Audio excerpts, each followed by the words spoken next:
Mark Andreessen, who is a tech billionaire, right? Where did he make his money? Is it PayPal? Either Y Combinator, I think OpenAI, like that sort of Silicon Valley stuff. And he came out and endorsed Trump sometime around when Elon Musk did, basically around the J.D. Vance thing, because all these Silicon Valley guys, they're in, Peter Thiel's mafia. And just a little bit of a background on him. He was an investor in Facebook. He also had to apologize to a little country called India for saying that colonialism was good for them. So, whoopsie. But look, Joe Rogan, I hope most people know, is, he has an aesthetic of a blue collar guy, but he's not, his father was an architect.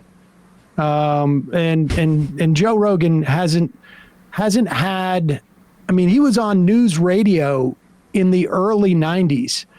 So Joe Rogan has been making hundreds of thousands, if not millions of dollars, and not like tens of millions of dollars, but like, $600,000-$700,000, $1 million, really, for the past 30 years. And he got into sitcoms a little bit before me, and I think he's got to be my age.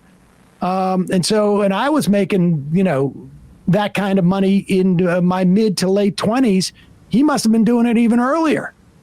And he made much more than that because he was on that show, News Radio, for a regular period of time. So all of his blue collar, common sense stuff is just an aesthetic. Understand that. It's an aesthetic. And here he is with Mark Andreessen, a billionaire. And what are they talking about? The problem is the Consumer Financial Protection Bureau, which has basically gotten about $16 billion worth of money from banks and given it back to consumers because they've been ripped off and they want to get rid of it. Listen to this. Position of deciding who gets money. It's time to unleash economic growth.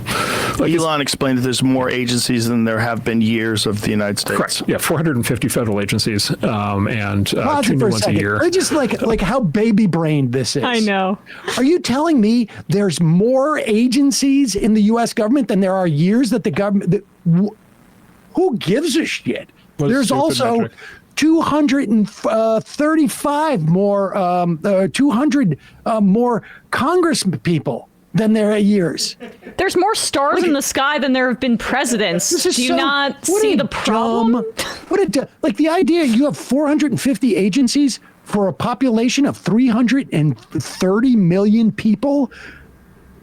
Like, this is the most baby brain thing I've ever heard in my life. You know who's got more? The guy sitting across from you has more millions than there are agencies in this country. What do you think about that? Go ahead. Unleash economic growth. Elon explained that there's more agencies than there have been years of the United States. Correct. Yeah, 450 federal agencies and 2 new ones a year. And then my favorite twist is we have this thing called independent federal agencies. So like, for example, we have this thing called the Consumer Finance Protection Bureau, CFPB, which was it's sort of Elizabeth Warren's personal agency that she gets to control. And it's an independent agency. Okay, this is a complete effing lie. It's the Consumer Financial Protection Agency, not finance. It is funded in the same way that, like the FDIC is funded by fees. It is funded by the fees and fines it collects from the institutions it regulates. Now, like, this is the two-step, right? Like, on one hand, we're not going to fund these agencies. On the other hand, we're not going to allow it to fund the law breaking that it pursues. These guys want to protect the bankers. This is the blue collar everyman talk from Joe Rogan. Go ahead. Facebook investors. Sort of Elizabeth Warren's personal agency that she gets to control.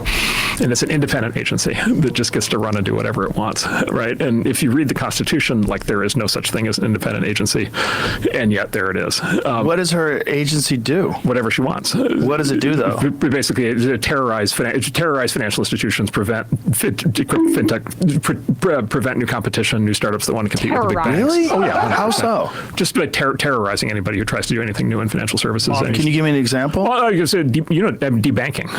This is where a lot of the debanking comes from, is these agencies. So debanking is when you as either a person or your company are literally kicked out of the banking system. Like they did to Kanye. Exactly, like they did to Kanye. My partner Ben's father has been debanked. So what does the CFPB do? They ordered the Navy Federal Credit Union to pay over $95 million because they charged illegal surprise overdraft fees with consumers over a 5-year period from 2017 to 2022. Cash Call, they were fined $167 million for using deceptive, abusive practices with loans. TD Bank, people may remember this one. They were ordered to pay $28 million because of fraud. They illegally threatened Consumer Reports from with fraudulent information. I mean, there have been a bunch of different settlements, up to $2.7 billion. They're fining companies for screwing people over. Okay, and let's be clear. I mean, you can Google this. The idea that the Consumer Financial Protection Bureau had anything to do with debanking Kanye West, it was Jamie Dimon and Chase that debanked him. This is just like complete, absolute bullshit. And watch Joe Rogan gobble it up. Gobble it up. First of all, I mean, everybody listening to this knows this. It is not Elizabeth Warren's agency. She started it. No, she had the idea and started it, but was not even allowed to run it by Barack Obama. Because he was listening to people like Mark Andreessen. Yeah. Exactly. You said, debanking. This is where a lot of the debanking comes from, is these agencies. I can't get over the nervous breathing pattern he's got. These people are mutants, and the only reason he's sitting across from Joe Rogan is he has lots of money from a good bet on Facebook years ago. He's lying. He knows it. It's the same reason Peter Thiel can't talk in front of an audience. It's when they have to talk to humans, they can't, because these guys are sociopathic, money obsessed freaks. That it's the same thing when Elon Musk talks about, have you ever seen the streets of San Francisco? You can't even walk from one side of the street. You've never walked on the streets of San Francisco in your life, bro. I mean, they have when they have to be confronted with anything outside of their own fart sniffing, it is bumbling. Keep going. 100%. How so? Just by terrorizing anybody who tries to do anything new in financial services. Can you give me an example? Like I said, debanking. This is where a lot of the debanking comes from, is these agencies. So debanking is when you as either a person or your company are literally kicked out of the banking system. Like they did to Kanye. Exactly, like they did to Kanye. My partner Ben's father has been debanked. Really? We had an employee who... For what? For having the wrong politics. for saying unacceptable things. Under current banking regulations, here's a great thing. Under current banking regulations... So Kanye was, Chase decided to end their relationship with Kanye because he was spewing anti-Semitism. This has 100% nothing to do with a government agency. 100%. It's not even that. It's the CFPB. Here's an article from August 8, 2024. CFPB says ruling on bias hurts its power to prevent debanking. Consumer Prevention... you can put this up, Bradley. Zoom in more so I can read it. But the CFPB examiners would be blocked from protecting customers who lose access to bank accounts for religious or other reasons if a Texas federal judge's decision on the CFPB's efforts to combat discrimination is allowed to stand. The agency told the Federal Appeals Court, skip a paragraph. Without that power, the CFPB would be unable to determine whether customers have been denied bank accounts or charged higher fees because of discriminatory activity, the agency said. So literally, it's the opposite of what this over-moneyed buffoon is telling Joe Rogan. He's going in there and he's saying words like terrorize. Yeah. And why does he say that? Because he has no examples. All he knows is that he does not want any type of regulations, because they do not want any regulations on the banking industry, because they want to be able to take your money, use it in institutions that you think are vanilla banks that, have certain capital requirements, so that when you go in to get your money, that the money is going to be available and has not been gambled on some type of third level derivative long shot bet that is making these guys a ton of money. I mean, that's what it comes down to. And he's referring if it weren't for these people, if it was up to these people, they would have a 2008 banking crisis every 3 years. And again, they won't care because they know they'll get a bailout. Well, they did Silicon Valley Bank. This guy's tied to that. Yep. And Horowitz is who he's referring to there, right? His co-host, Ben Horowitz, who got debanked that he's referring to. I don't know fully the specifics of that, but I know that Horowitz and his firm is a deep investor in crypto, and he's been really angry that the Biden administration has been attacking the crypto industry. So I'm sure, like, when he says debanked, it's not too much of a logical leap to assume that they were ripping off people. Silicon Valley Bank lent cash to many of the top venture firms, including Andreessen Horowitz. Oh, yeah, interesting. Right. Acceptable things under current banking regulations. Here's a great thing. Under current banking regulations, after all the reforms of the last 20 years, there's now a category called a politically exposed person, PEP. And if you are a PEP, you are required by financial regulators to kick them off of to kick them out of your bank. You're not allowed to have what if you're politically on the left? That's fine. No, because they're not politically exposed. So no one on the left gets debanked? I have not heard of a single instance of anybody on the left getting debanked. Can you tell me what the person that you know did? What they said that got them debanked? Oh, well, I mean, David Horowitz is a right wing. He's pro-Trump. I mean, he's said all kinds of things. He's been very anti-Islamic terrorism. He's been very worried about migration, all these things. And they debanked him for that. Yeah, they debanked it. So you get kicked out of your bank account. You get kicked out of you can't do credit card transactions. By the way, you can't. How is that legal? Well, exactly. So this is the thing. That's a good and then you go question to this to thing of like, ask. well, Mimi, there's no. how is that even real? Is an even better question to ask. Oh, of course, that's been the case.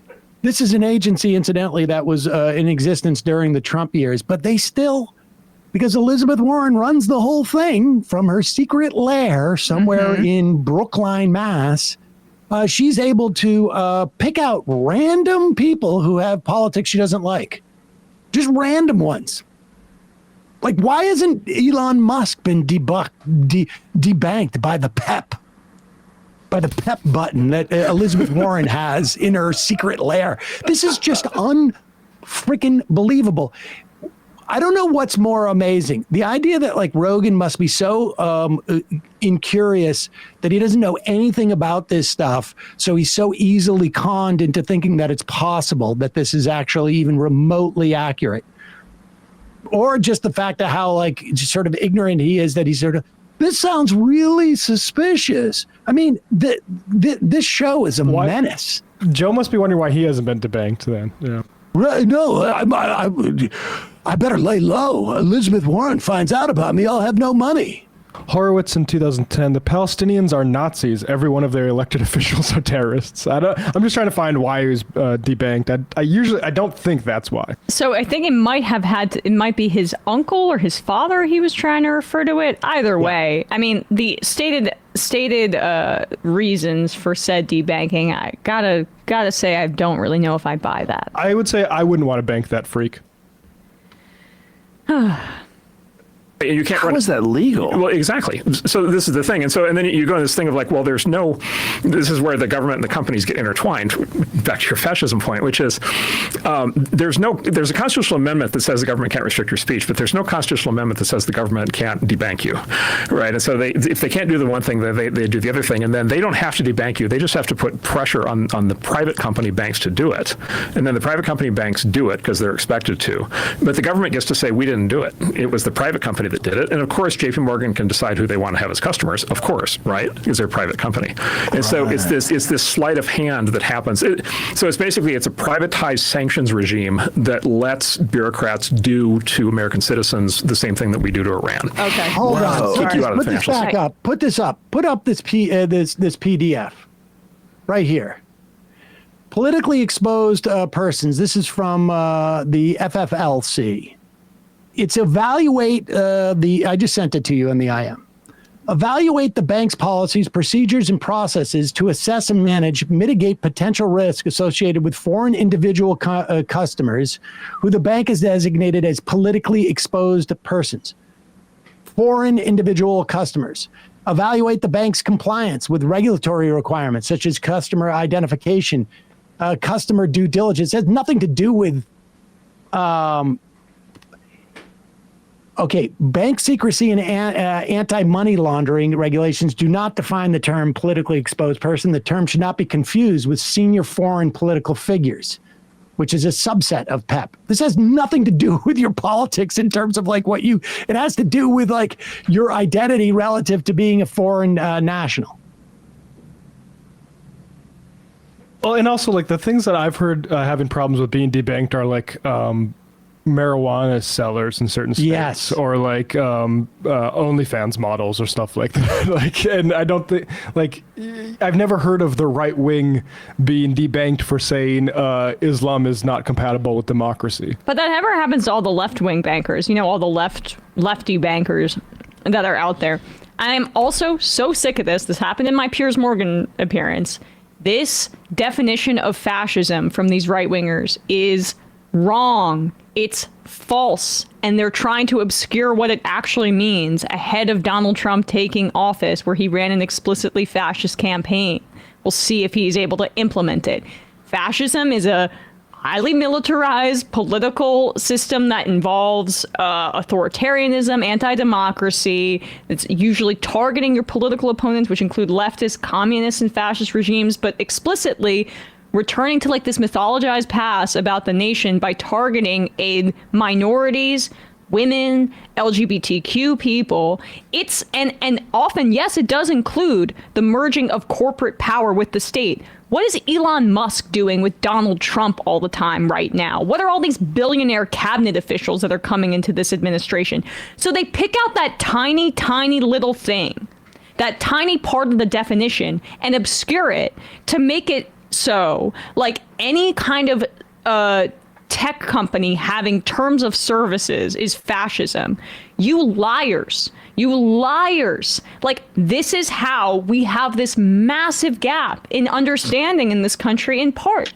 It's because of disinformation podcasts like this one, which includes Spotify as a corporate entity that owns Joe Rogan, peddling misinformation that has midwifed this movement where, yeah, the Democrats have a million problems and screwed this, but it's also a function of a completely a media environment and these corporations that have zero accountability as to what they're putting out there for millions of listeners. Go ahead.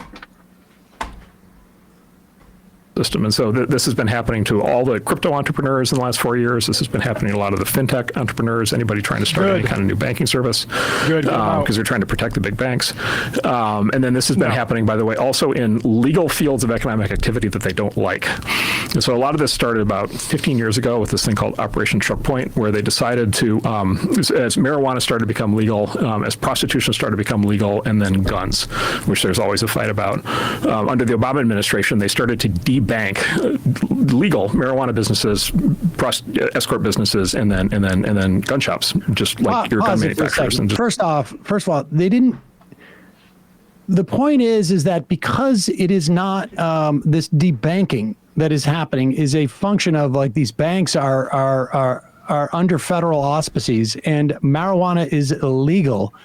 Or was. I'm not saying it should be. It should be legalized.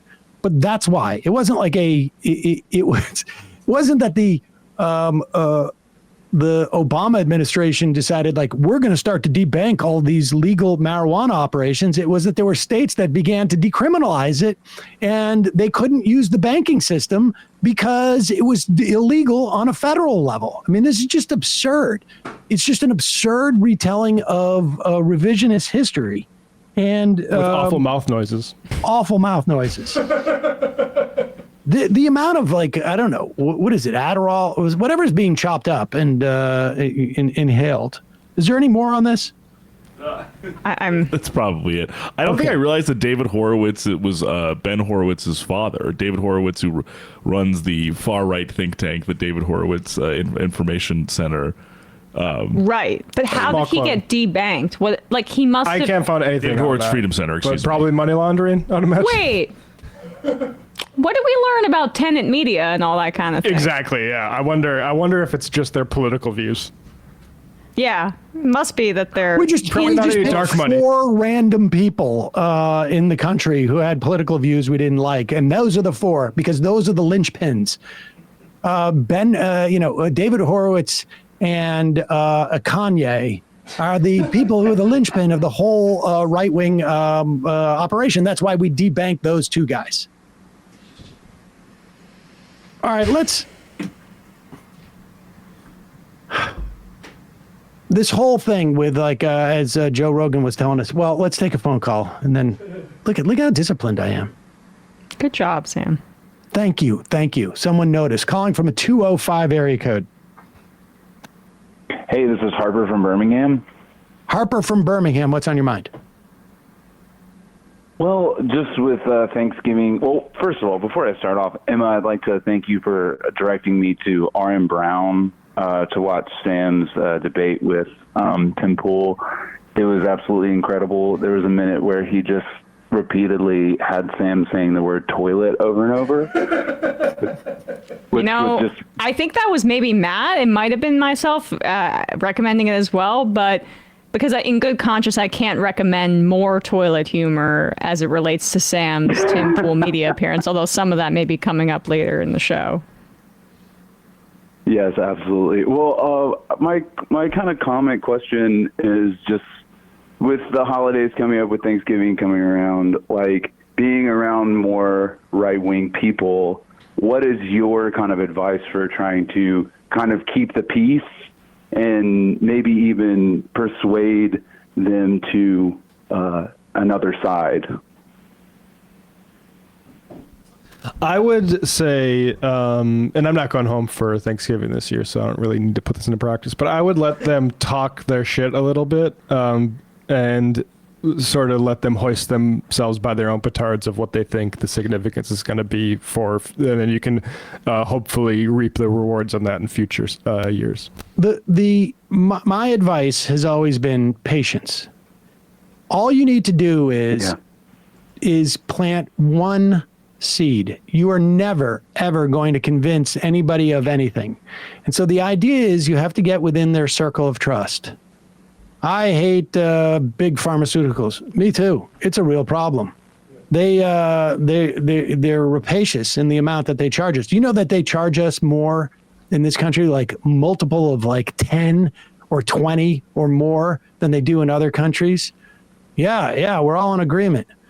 I just wish that Trump had taken a piece of the thing of warp speed, or that Trump wasn't basically selling off these things to the highest bidder, or that he wasn't trying to undermine Medicare's negotiations with these drugs. That's my biggest problem, and just let that sit and percolate and germinate. This is a long-term project, and it's going to have to be helped out by kismet, if you will.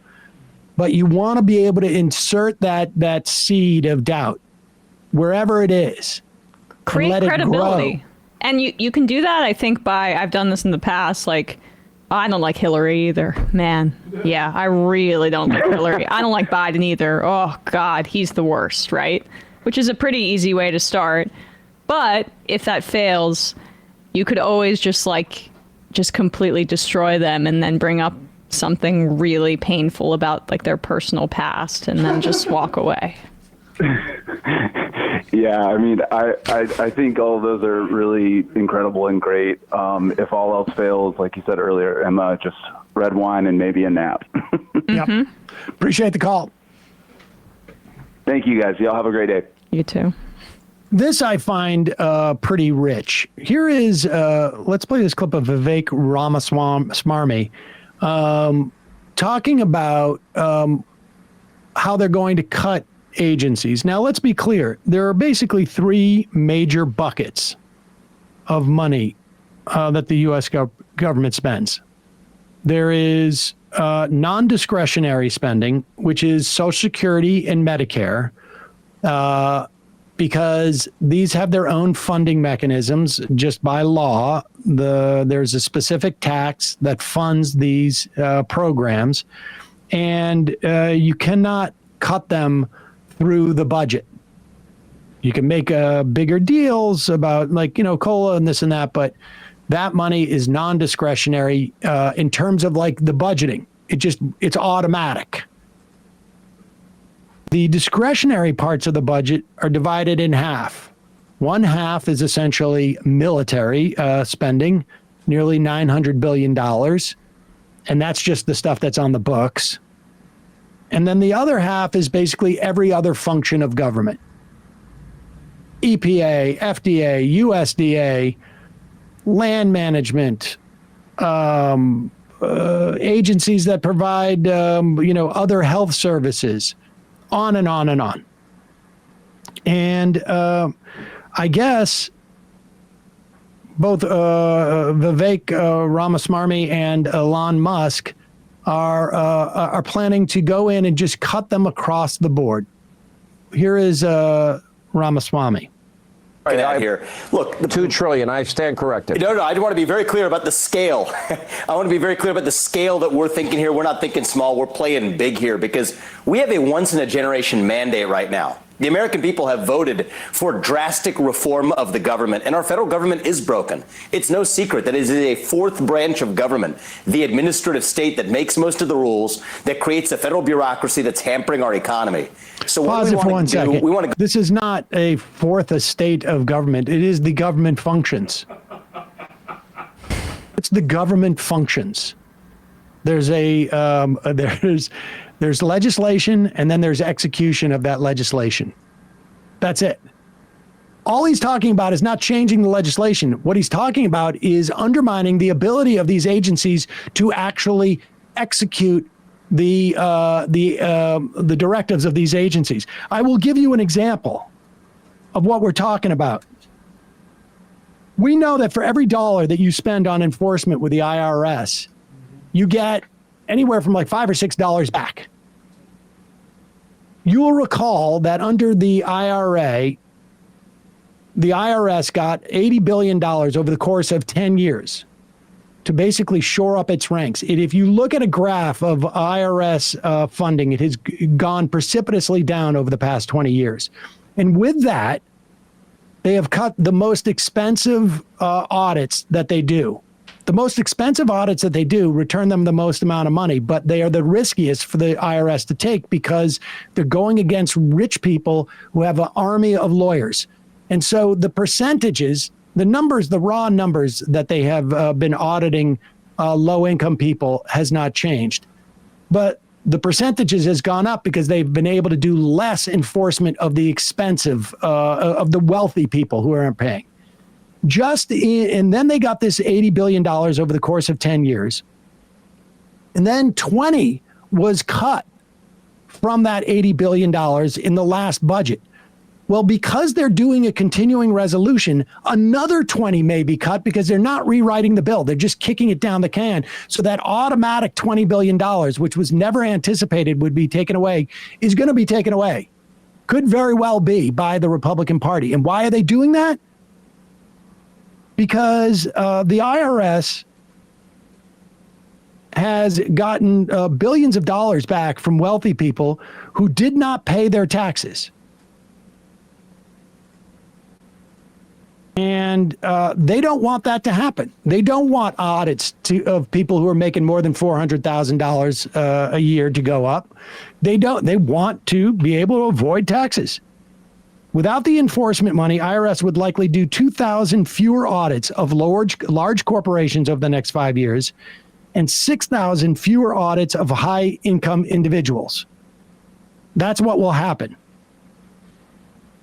They want to cut places like the IRS. I can assure you, God bless you, that all of the cuts that we see are going to be a function of cutting agencies that have the ability to curb corporate power. And that's what agencies fundamentally do. They protect people who don't have the money.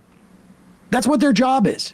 They protect consumers and citizens and air breathers and water drinkers and all of us from corporations that want to make a profit, and instead of paying the cost that it takes to mitigate whatever their byproducts are of that profit,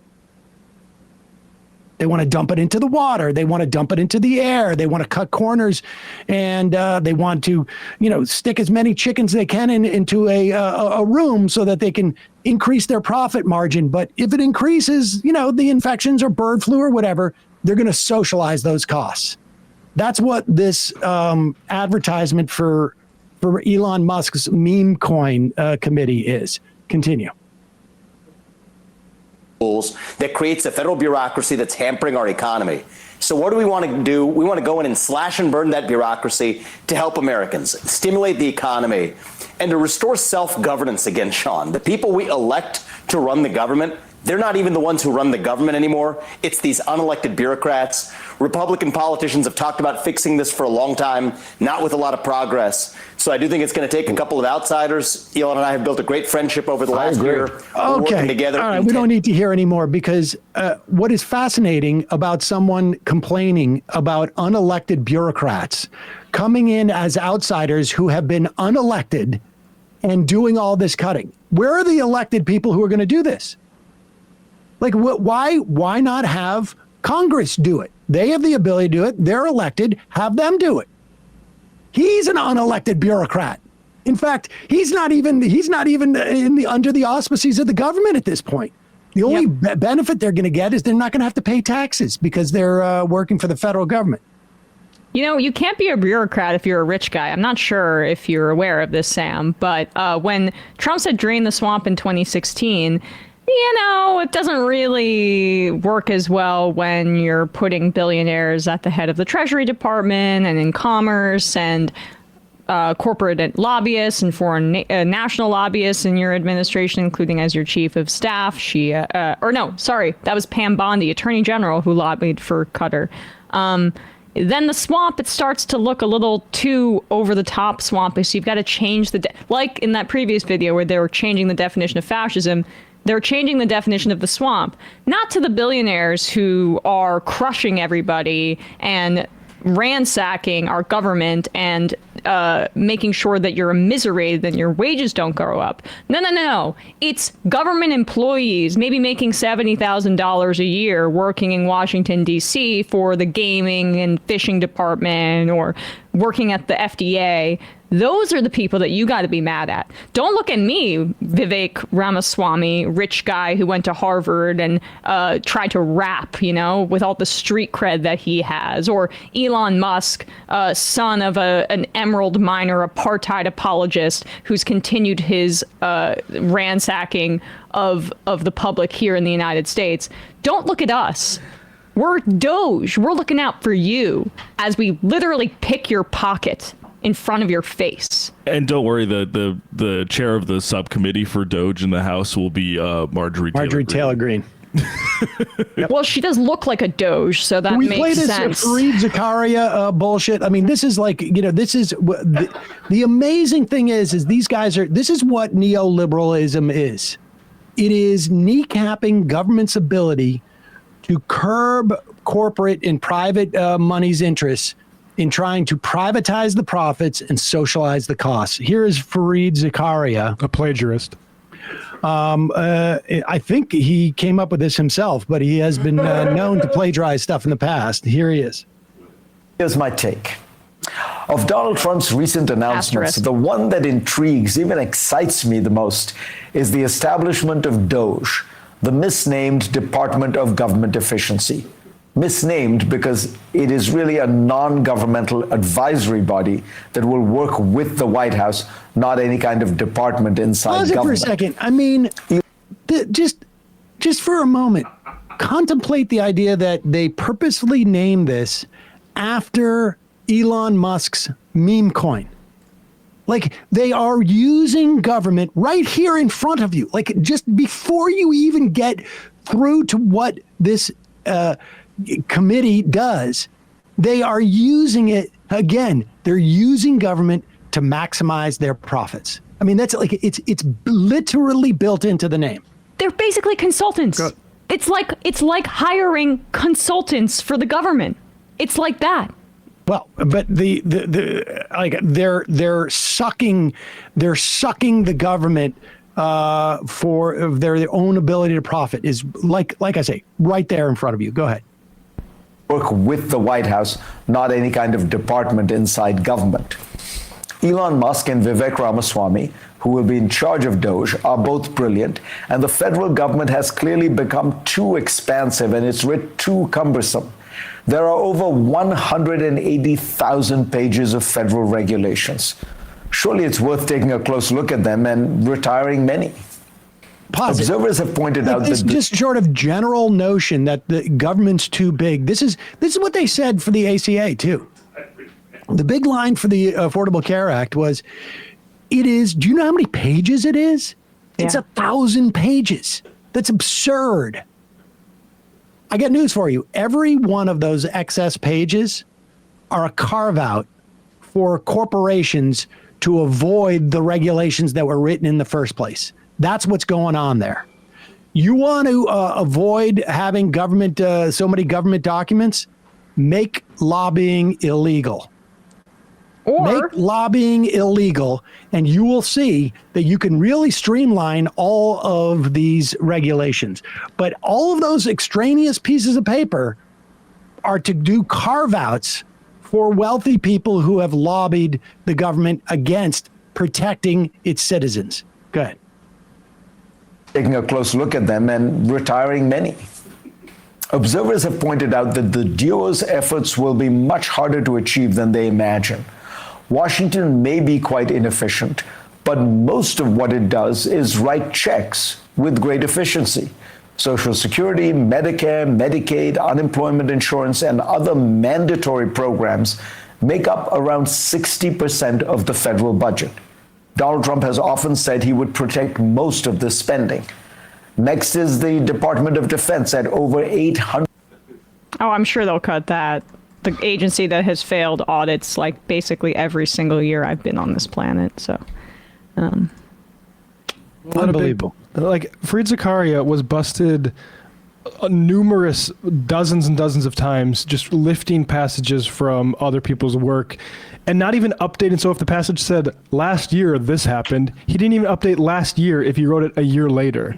Like that, he still has a job because he's willing to say just shit that the corporate class want him to say at that position. You know what if a journalist was actually getting their hands on like this premise, perhaps they would have maybe even asked a question about like, oh, the guy leading this DOGE government efficiency task force, basically Deloitte for the federal government, does he have any contracts with the Defense Department that has, as I just mentioned, been audited multiple times and billions of dollars have just gone missing? SpaceX and Tesla, or not Tesla, but I mean, at least with the Defense Department, Elon Musk has billions of dollars worth of contracts with them. Tesla got a subsidy from Barack Obama in like 2008 for about $1/3 of $1 billion. But I'm sure he'll look at that waste and spending with, Well, now you can say we should end that program. And if I had the ability to end it then, I would have ended it. But, going forward, I'm not too big to admit we shouldn't have gotten that. Hey, folks, don't forget to hit the subscribe button and check out our daily show. We do it every day at 12 p.m. Eastern for about 2.5 hours. We even take phone calls. You should check that out.